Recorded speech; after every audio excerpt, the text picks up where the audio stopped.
stage. I'm not singing Fire in the Rain. But he looks like David Spade. What's going on? That was good. And now I have the most awesome privilege and honor to interview somebody that I'm privileged to say is a friend, but also just an amazing actor and certainly Star Wars royalty. Take a look at these screens.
Well, it's okay. You did 3 movies there. So, hey, can I ask you, have you been working on anything new? Come on, I had to take the shot. I didn't even hear what you said. I asked if you've been working. All the better. See, you use the John monitoring. I said, have you been working on anything new? This beard. Yeah. It's taken so long. This is since April 29th. Really?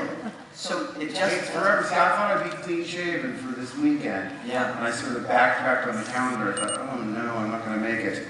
So, I don't color my hair. And I thought, well, I don't have that much gray. And then I grew the beard and I was stayed shocked.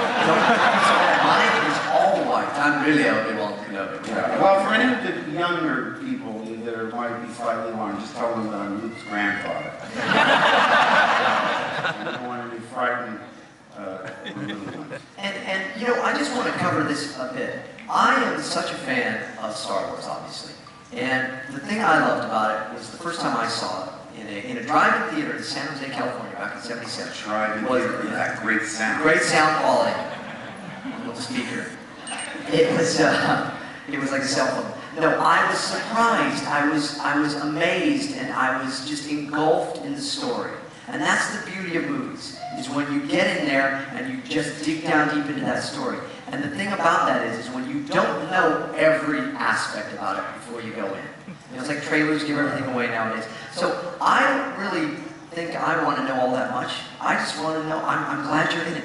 And I'm happy that you're in it, but I'd like to talk about your career here today, and, Well, you can imagine what it was like, because I got the part after an interview with George, like I told before, a co-interview with George for this movie, and Brian De Palma for Carrie.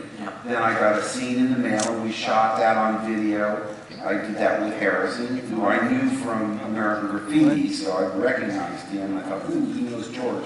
Maybe you can give me some insight. And, I'm saying, is this like a parody, or are we making fun of this? I mean, is it a joke? Is it like Mel Brooks? It's hard for any of us to imagine, because we all know Star Wars. Yeah, you wouldn't have known. There wasn't really anything like it before, right? So it could have been a parody for all you. Yeah, well, it seemed like, I didn't really know, because like I said, it was only 7 or 9, 10 pages.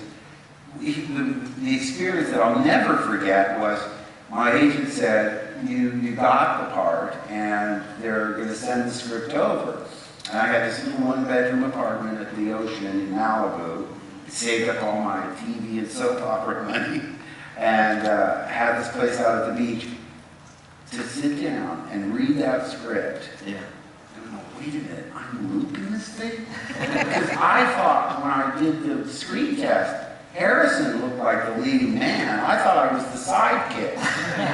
You know, he was the guy that in control, and I was like the annoying, sidekick. And I opened the page, and it said, the title page, believe it or not, said, "The Adventures of Luke Skywalker as taken from the Journal of the Wills, Saga number 1, The Star Wars." And I went, wait a minute, I think I'm Luke. Why isn't it, The Adventures of Han Solo? So I started reading this thing, and it's, people can't imagine, because with John Williams' fantastic score and all the wonderful effects work, it's hard to imagine how impactful it was just to read it.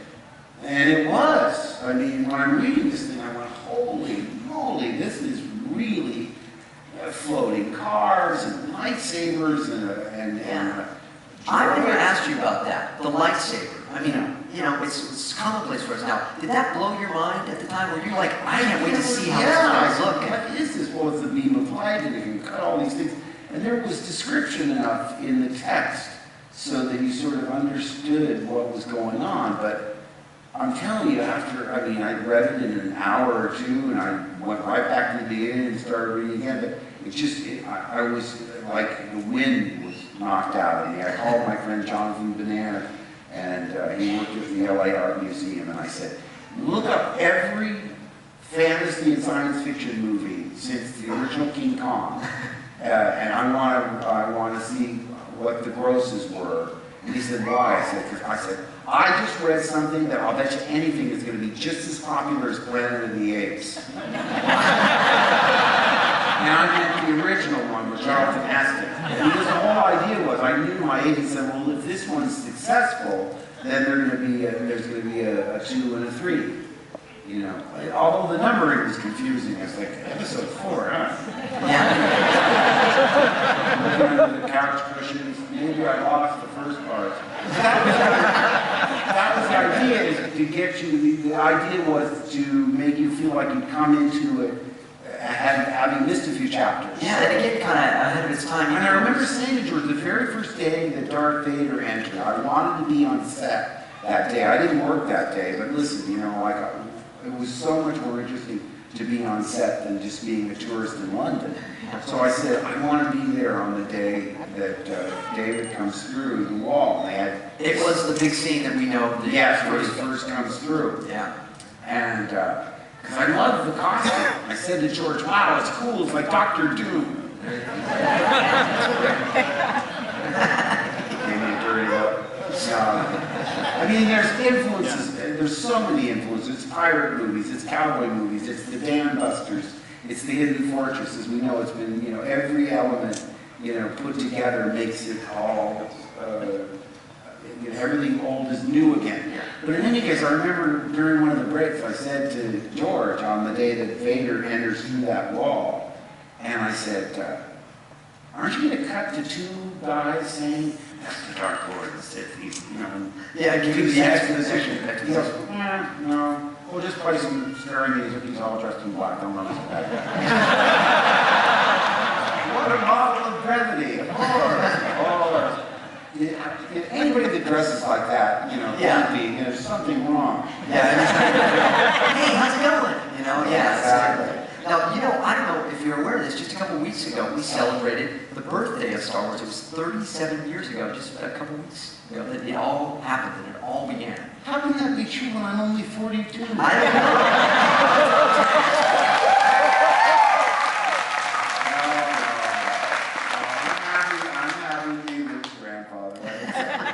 I should point out that I'm the exact age that Sir Alec was when he did Star Wars. Today I am. Wow. It's good.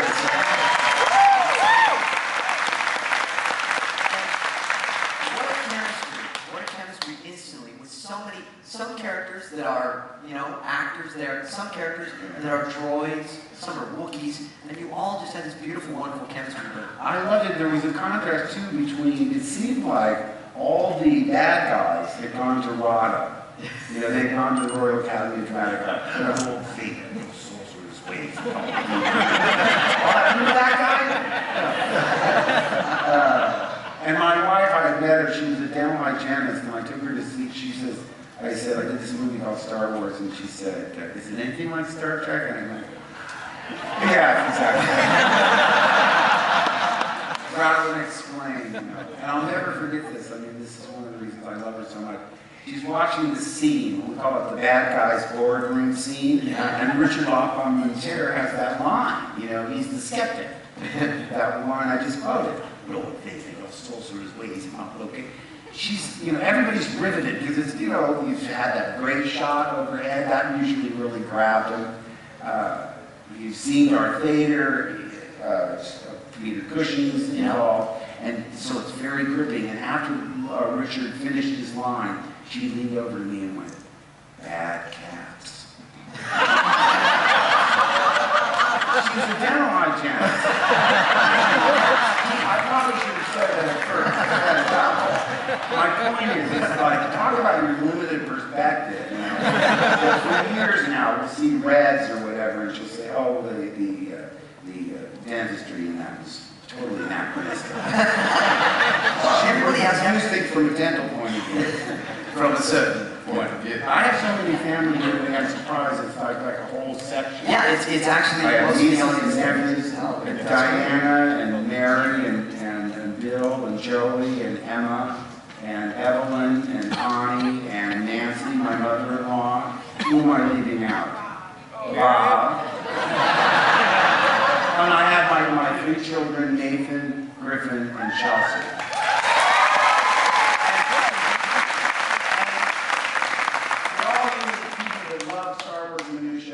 Nathan was born in St. John's Wood when we were doing Empire Strikes Back. So, and he has a cameo in Phantom Menace that even I can't see very much.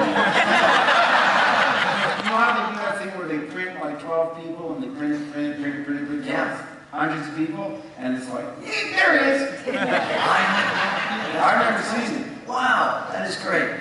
Well, okay, so now getting back to this chemistry, does it just happen on a movie sometimes where you just automatically you think, these are people I'm going to hang out with, we're going to have stuff in common, we're going to work well together, or sometimes you work well together but don't have the chemistry?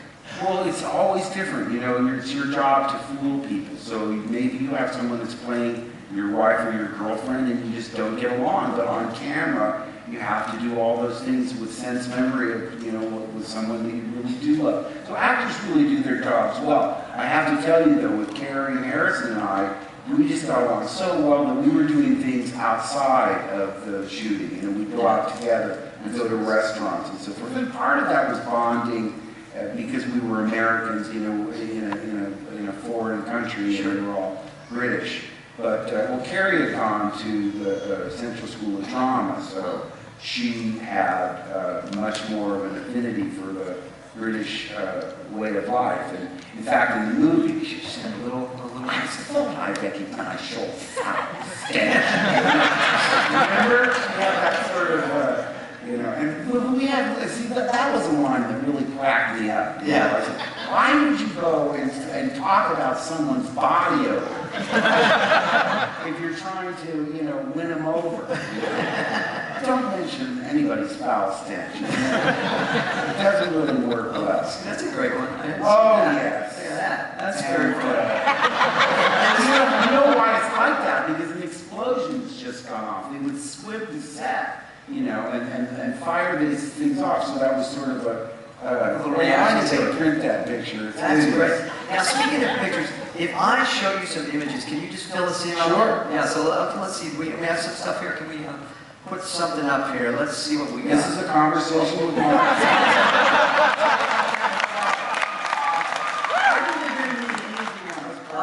Wait, Aaron, okay, how about this one then? Oh, yes. Well, the thing is, I love the illusion that it creates, but there's a making of where they have the camera back. Yeah. And you see there's a mattress, like right here. Because all I have to sort of lean out of shot, because the camera stays there and you just lean out and you're out. But sometimes I lose my balance and fall off the kangaroo thing. finger. Tauntaun.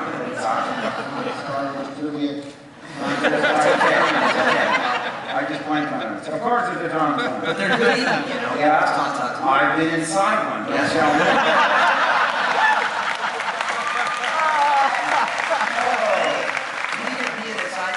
I've always been curious about this. Did you have to be like certified as a diver or anything? Yes, in fact, they took me to an all-girls school, and yeah, and there was scuba gear.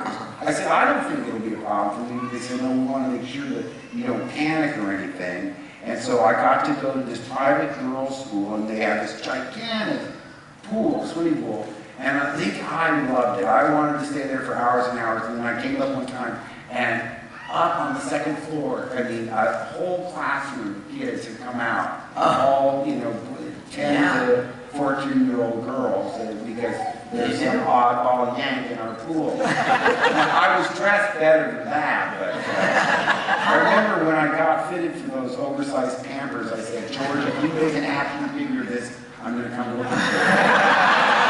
They haven't done it. He said, no, we never will. And I think they have, haven't they? Have they done it? Anybody have They that? lie all the time. Oh, somebody, yeah, there's somebody has one. Somebody has one. I don't, thank God. Was this like going to be some other, like an outtake? I've never seen this before. But it's I like never have either. They do a lot of these production stills, and for the most part, they. There's Kasdan there. Look, there's Larry Kasdan, who wrote the screenplay. That's Larry, and this is a puppeteer? Yeah, but Peter, I'm blanking on his last name. Not John Marlowe. I'm blanking on it, but what happens is there's so many photographs taken, they take way more than they need, and for the most part, the movies come and they go, and but now, over the years, there's photographs that they never would have released. Yeah. Because of the demand over the years, they wanted to show more and more and more. Sure. So it's just going to be like a scene as part of the whole And another thing George doesn't print very often are the outtakes, which is a shame because we had some really hilarious stuff. Yeah, I mean, there's only a few out there, but they're great. Well, when you think of the absurdity, and you're sitting there with this decorated, a man who's been knighted for his dramatic ability, Sir Alex, sitting right next to this gigantic, overgrown Carpet, kind of, like a walking carpet. And so, and like I say, George he's a minimalist when it comes to direction. Yeah. His mantra was always faster and more intensity. Yeah. He'd say that to me, faster and more intensity. Then I'd overhear him with Alec, he was faster and more intensity. We eventually had T-shirt doing that. Faster, more intensity. And then we would bump into people from American Graffiti. Cindy Williams and I worked together one time. She Yeah. Did George still use faster and more intensity? I said, yes. My favorite one, though, was especially with all the explosions and that whole thing. Because, once squids go off, you have to reset it. Everybody has to get out of the cockpit. They let the technicians get back in and load up the squids. So you have like 45 minutes to an hour between takes. And, so every, it's, one of the lines that was jinxed for Harrison was, it'll take a few moments for the navigator to calculate the coordinates. I can't even say it myself. It'll take a few moments for the navigator to calculate the coordinates. Well, not only is it a tongue twister, but we have squibs going off. He's going like, it's gonna take a while to get all the info. And if the squibs go off, you still have to do it all over again. So, yeah, ADR later. Well, yeah, and George, you get away with so much, but that whole thing, I thought, that's no moon, that's a space station. That whole thing, when that was all over, we thought we done pretty well, and we looked out at George, and he was standing there, he's always scratching his beard like this. We look at him and go,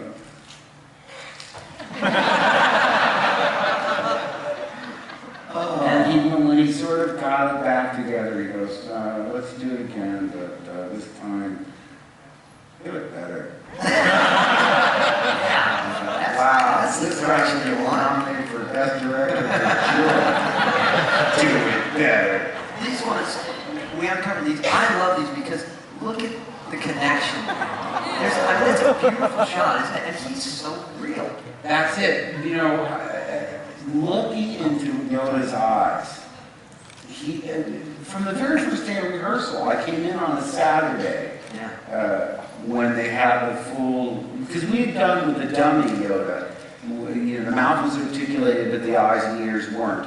When they had the full on with Frank doing, Frank did the mouth in the left hand, and Wendy did the right arm, and then there was somebody on ears, and there's Wendy, and oh no, look, he's doing the mouth in the left hand, okay.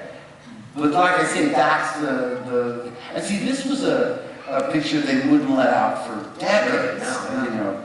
But once I looked into his eyes, I mean, I was just gone. You know, it's an interesting thing if you watch small children when they do the Muppets, when they're not trying to even hide. Yeah. They don't look here, they look right here. So it's not hard to absolutely believe it's real. Would you hear the Nathan voice? was small enough where he sat and had his little lunch in Yoda's house, his little PB&J. He's got the most interesting scrapbook ever sitting in the writer's hand. It's all like before he can really remember though, because he was born June 25th of '79 when we were making the movie. So by the time we did a Jedi, it would have been, what, in '82. And he was a full-on, you know, Muppet and Star Wars maniac. Wow. To grow up in it, though, that must have been pretty cool. And he hasn't changed. He's pretty much the same today. Yes, very talented young man as well, though. So, No, I also, when I point out, Colin Skeeping was my stunt person through all 3 films. And they let me do a lot. Yeah. The only thing they didn't want me to do was the springboard out the Those are actually pretty dangerous. glass. Yeah. It wasn't glass, it's basically the same material that they make lollipops out of. Yes. And the stunt guy said, can you do a flip off a diving board? I said, yeah. He said, oh, you can do it. Because they had just, yes, exactly. And they had reams and reams of those big packing boxes, like when you move, like beacons, with mattresses. And they had a ring of stuntmen all the way around. And I said, what's the ring of stuntmen for? And they said, well, if you bounce off, we'll try and get you on the first bounce. We'll try.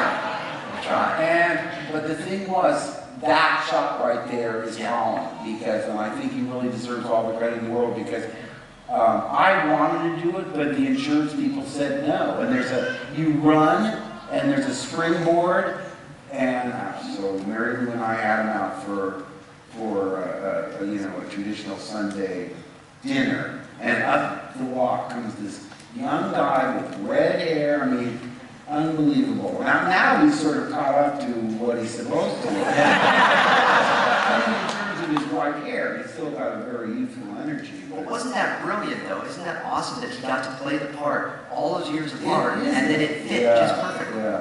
Yeah. Hey, here's another shot that I'm curious about. This gentleman right here, John Williams. Oh my gosh. John Williams. Well, first of all, we never really thought about the score when we were doing the movie. And Gary Kurtz, one of the producers who did American Graffiti in the first 2 Star Wars movies, was going to pick me up to take me to do the ADR. The automatic dialogue replacement. So sometimes when you shoot a film, the audio is not good for some reason or another, you have to redo this stuff. So that's what Mark's talking about, ADR for the And he said, look what I have. I said, what's that? He goes, I have the finished score from the London Symphony Orchestra for the movie. I said, really? Would you like to hear it? Are you kidding? So he puts it in, and it's a stereo system in a car. In a car, so yeah. It's fantastic. Yeah. I just was overwhelmed because, you know, a lot of times science fiction people think, oh, Moog synthesizer, very cold electronic music. And here was a sweeping score that, you know, reminded me of old pirate movies. You know, the theremin. That's a theremin. And, you know, he would tell me what each track was. He'd go, okay, now this is the princess's theme. Yeah. And he played that, you know. And I said, where's Luke's theme? He goes, your theme is the main title theme. I said, it is? Why does it call it loose leaf? He goes, no, it's made tiles. We call it loose. Mystic Ryan.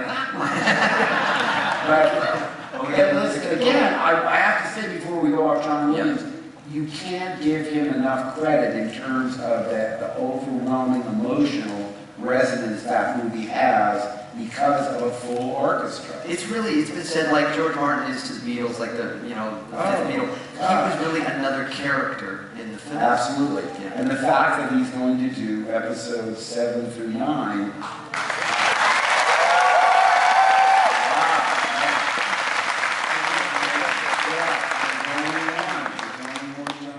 And there's only one of this guy right here, too. So, what was this? I mean, you've given us a lot of great stories about George, but Well, it was many years and many pounds ago. Although they made me go on a regimen, which is, and I tell people, they say, what diet do you want? I said, if it tastes good, don't eat it. You look great, by the way. Doesn't he look great?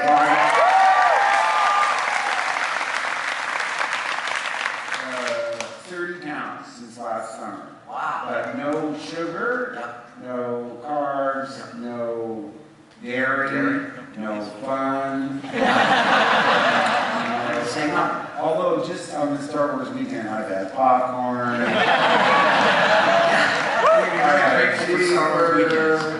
Because, you know, I keep saying, I said, look, I don't know what the odds are. You think maybe my wardrobe might be robe-oriented? Because, you know, voiceover artists, we get away with murder. Yes, that's true. People don't have to see us, they just have to hear us. It's true, but you are actually a very impressive voice actor. And, you know, I make my living as a voice actor, and I gotta tell you, you are one of the top. You are one of the top, and it's so great. One of the top. What's that? I knew James Arnold Taylor years before his association with Star Wars. One thing I love about voiceover is it's so liberating because since you can't be seen, they don't physically, they listen to what you're performing rather than visually trying to pigeonhole you. But the You brilliant think I'm thing, too short for a stormtrooper? I'm way too short for the Joker too. He's like 6'2", whatever. yeah, but that's the brilliant thing. And the thing I love is when you're in the studio, you have no inhibitions. Some people get in, especially celebrities will get into the studio, and they're very like self-aware, and you just become the character, and you just like I love it. Like I say, it's liberating not to be seen. You don't have any sort of performance anxiety because people can't see you. It's sort of like telling your kids a story at night with the lights out. You know? Yeah. It's all imagination. And I'm trying to think, because I thought, well, it's Disney weekend. I haven't done a lot of Disney. I did 2 Little Mermaids. I played Sebastian's rival Zeus, which was great fun because he's wonderful. Sam Wright was his name? Yeah, and He was on satellite. I wasn't in the same room with him. Okay, yeah. But then I came back and I played Hans Christian Andersen when they told the story how he wrote The Little Mermaid. Oh, I didn't know that. I did. Do you remember what you did for the voice on that at all? Was it for Hans Christian Andersen? You did? Well, I said, I mean, all weekend I worked on my Danish accent. I said, Yeah. no, we don't want any accent at all. I thought, Just you. What? Only Meryl Streep gets to do accents. Hey, now how about there's this one There's character? a new one called Gravity Falls that I've done. Yeah, Gravity Falls. You know Gravity Falls?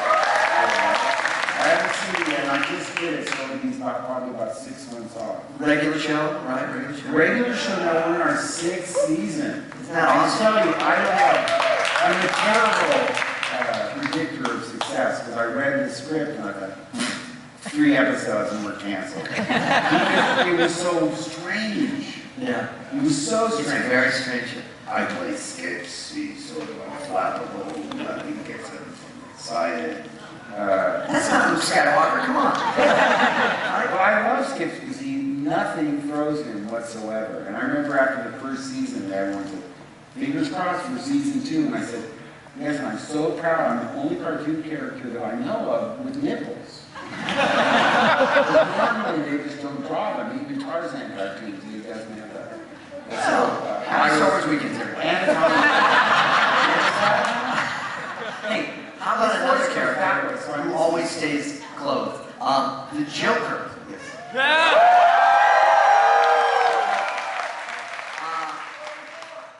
You set the gold standard for all other voice actors, and there's been many that have done a great job with It's really So many great actors, Kevin Michael Richardson, Jeff Bennett, Michael Emerson, Brent Spiner, Troy Baker. Troy Baker, replaced me, because I retired the voice after Arkham City. Yeah. No spoilers, but it doesn't end well for the Joker. But I do miss him. I mean, the one fun thing about playing a character who's insane is he's unpredictable. And if he's unpredictable, he's never boring. And I remember when I went in to do, I had done one role, because I said, oh, I want to be on Batman so bad. Yeah. And they gave me a part on Art of Ice, where Michael Ansara played Mr. Freeze, and it was the first episode of Mr. Freeze. Yeah. And I was really happy to be on the show. Kind of upset I wasn't Mr. Freeze on it, but yeah, that's the old actor ego kicking in. But if you see that episode, it was so well written. It won an Emmy for the best writing. Paul Dini wrote it. And I was playing this really insincere guy that has a public face and a private side, and I'm the one that pushes him into the solution. Bruce Wayne, nice to see you. It was really an homage to one of my idols, Phil Hartman. But, and I got in there and I just let my fanboy flag fly. I said, are you doing Dr. Hugo Strange? Are you going to do Clayface? Because you know comic books. I do. know these And characters. I wanted to know if you're going to go beyond the mythology that was used in the TV series or any of the movies. To tell you the truth, because 6 weeks later they said, they want to know if you want to audition for Joker. They didn't just give me that. Oh, really? And I thought, ooh, that's a little high profile that I'm sure to disappoint. I mean, I know how I think he would sound, but everybody has an idea of how the Joker would sound. I would rather be Clayface or Two-Face or anybody that they've never heard before. Oh, man. So I went in and it was a drawing not unlike that one. Yeah. And I looked at it and I thought, he's old teeth, he's old teeth, he's old teeth. And I wanted to get a little blue meanie in him. Have you ever seen Yellow Submarine? I wanted it to feel like he was teetering on the edge of losing it at any moment, like it was a really an effort for him to maintain some sort of sanity because he's so unpredictable. And later I asked Andrea Romano, who directs all the episodes, I said, you know, what was it about my audition that got me the part? And she said, oh, undoubtedly it was your laugh. And I had been doing Amadeus on the road we did about 6 months on the road, and then I did another 3 months on Broadway. And one of the characteristics of Mozart is that he writes this just celestial music, but he has an abrasive, shocking laugh, like the bray of a donkey. And when you're doing 8 a week, at least for me, I always try and find a way to keep it fresh, so you don't get into, like a mechanical performance. You want to try new things and make it different each time you do it. And obviously you can't change the lines, so I would change the laugh. As long as the laugh was a shock to the Viennese court, that's all that was required. Sometimes the stage manager would say, hey, watch it, you're getting a little Jerry Lewis in there. I am not, I'm just doing good like I'm doing. But no, and so I had an arsenal of laughs, and what happened was they had cast another actor, so they had finished footage, and so instead of doing the line clean, I had to do with the beats, beep, beep, beep, and then come in on the imaginary fourth beat and ADR. Yeah. It was more of a technical session. Because you have to match that other person's lip It's flaps easier and beats than and stuff. live action, because lip flaps are sometimes a little bit liberal in terms of being so specific, but you know how your confidence changes, because when I'm driving out of the parking lot. After the session. That's the best joke I ever feel. I mean, they're crazy. And, well, about 2 weeks later, my agent calls and says, you got it. And I said, what? And they said, they want you for the Joker. I'm like, oh no! Oh, I can't do it. I said, number one, I don't even remember what I did. And number two, I'm sure the major majority of fans are going to say it's awful because, and my friend Phil Keller, who's an actor, calls and says, boy, that's pretty brave of you. I said, what? He said, well, I wouldn't want to follow Jack Nicholson and anything. I didn't even think of that. And I gave a horrible, thanks a lot, buddy, for even to another actor to throw, terrible insecurity into the mix. So, I mean, I went 180 degrees from being really cocky and thinking that's the best Joker. They've got to hire me to sheepishly driving in and thinking, oh no, I'm going to be terrible. The Joker was great, though. Your Joker is, again, the gold standard. As you know, they have reference tapes. Yes, they can play what you did. And I said, and they said, oh, we'll play it for you. I went, oh. And they put on the tape, and I went, oh, okay, that's okay, I got it. So, I don't know, if could we trouble you for a line or two as the Joker? Yes! Oh. It doesn't have to be anything big, just one or two lines. I don't want to do lines because, Yeah, but something went up on YouTube, and I got a very frosty letter from Warner Brothers reminding me that A, I no longer play the character, and B, we're going to sue you 6 ways from Sunday. It was basically a really nicely worded cease and desist letter, and it was mostly because I did a whole, come on, but we had fun when you did it. It was great, but I just can't remember it. It was a eulogy. Where Joker believes that he believed Batman was dead. Batman That some was dead. bug was the one that killed him. And they bring this guy to him, that he Sid the Squid, they call him. And it was Matt Frewer played him. He was this little nebbishy guy. And Joker, without Batman, was just lost. As he says, without Batman, crime has no punchline. Which, again, is a wonderful character attribute of him, that the only reason he does what he does is because he loves the game with Batman. Yeah. There's a certain rhythm to these things. I ply my trade, he shows up, we go round and round, and start all over again. There he is. I love the Joker.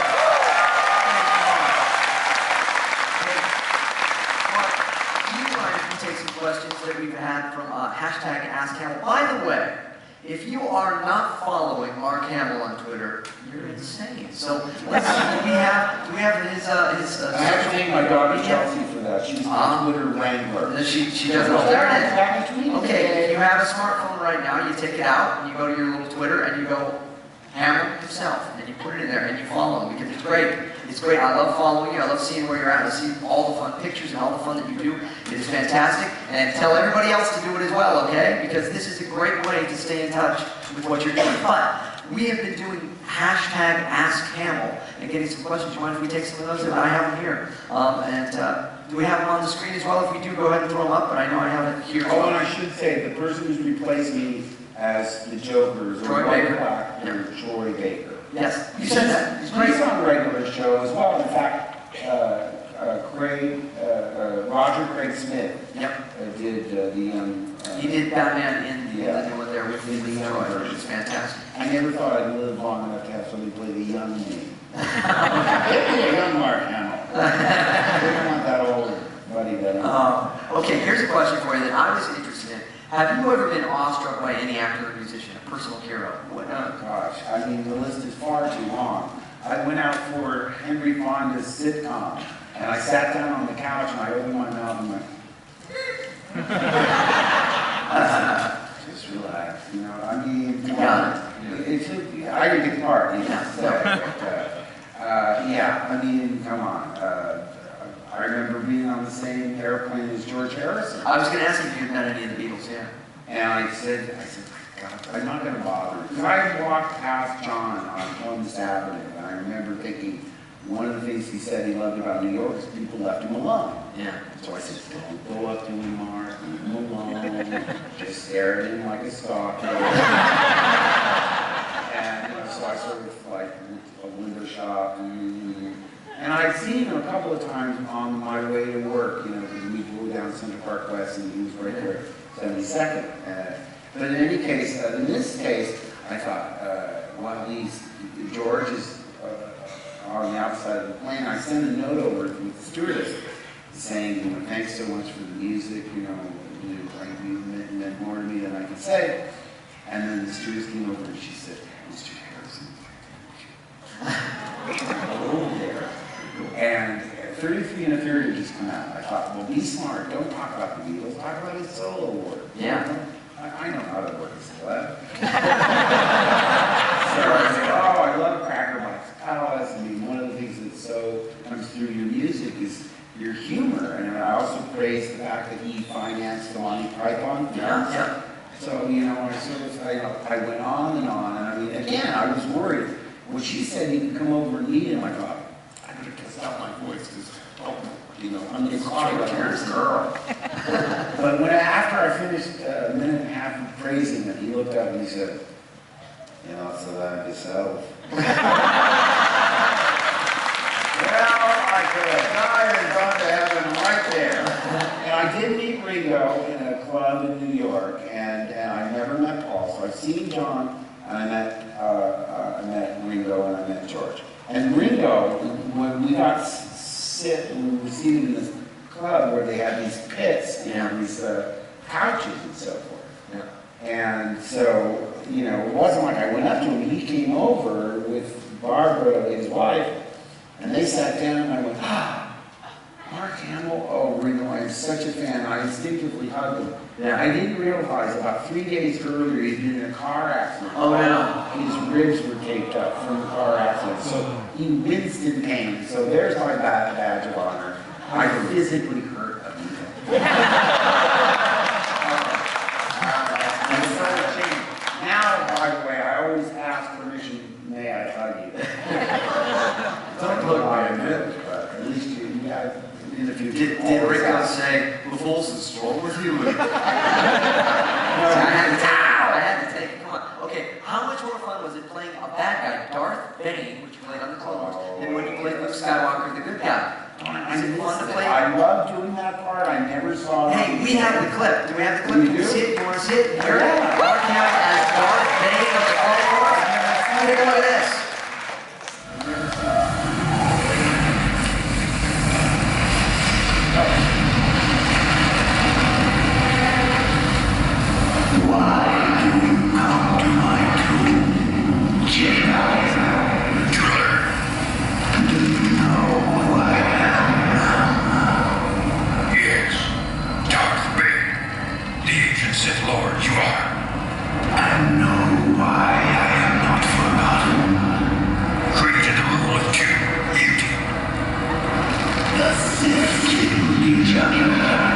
Victims of their own greed, but from the ashes of destruction, I was the last survivor.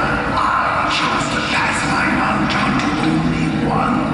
I created a legacy so resilient, and now you come before me. Have you come to be my apprentice? You must kill me to gain my place.